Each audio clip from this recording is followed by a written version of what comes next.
جو صحیح فقیر ہے وہ آپ پر کبھی یہ ظاہر نہیں ہونے دے گا کہ میں آؤٹ آف سیزن فروٹ ہوا میں ہاتھ بڑھا کے پھیر کے پکڑ کے آپ کو دے دوں کہ یہ کھا لیجئے. سمجھ لیجئے کہ وہ خودنمائی میں مبتلا ہے بندہ، وہ فقیر نہیں ہو سکتا.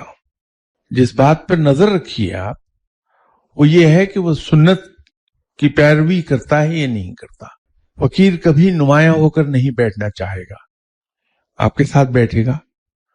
اگر خود کرسی پہ بیٹھا ہے اور آپ تشریف لے گئے ہیں اس کے پاس تو آپ کو اپنے سامنے کرسی پہ بٹھائے گا. جب وہ چلے گا تو ایسی بے تکلفی سے کہ نیا آدمی یہ بھانپنی نہ پائے کہ وہ کوئی نمایاں حیثیت کا مالک ہے. وہ آپ کے برابر چلے گا، آپ کے ساتھ گپ شپ کرتا ہوا.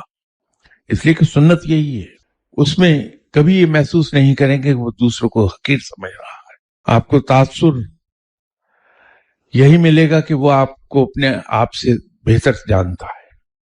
آپ صلی اللہ علیہ وسلم کا فرمان ہے کہ تم دوسروں سے اس طرح سے ملو کہ تم سے ملنے والا ہر آدمی یہ سمجھے کہ تم اسی سے زیادہ پیار کرتے ہو.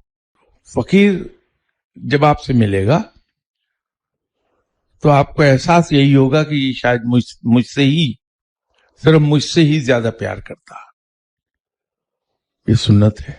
تو اس پہ نظر رکھیے کہ جہاں آپ بیعت ہونا چاہ رہے ہیں وہاں سنت کی پیروی ہوتی ہے کہ نہیں ہوتی. تو آپ کا فیصلہ غلط نہیں ہوگا، ورنہ یہی کچھ ہوگا کہ ہم غلط جگہ پر چل جائیں گے جہاں دل ہمارا بعد میں وزن ہو جائے اور پھر ہم بیعت توڑنے کے قصے میں پڑیں گے.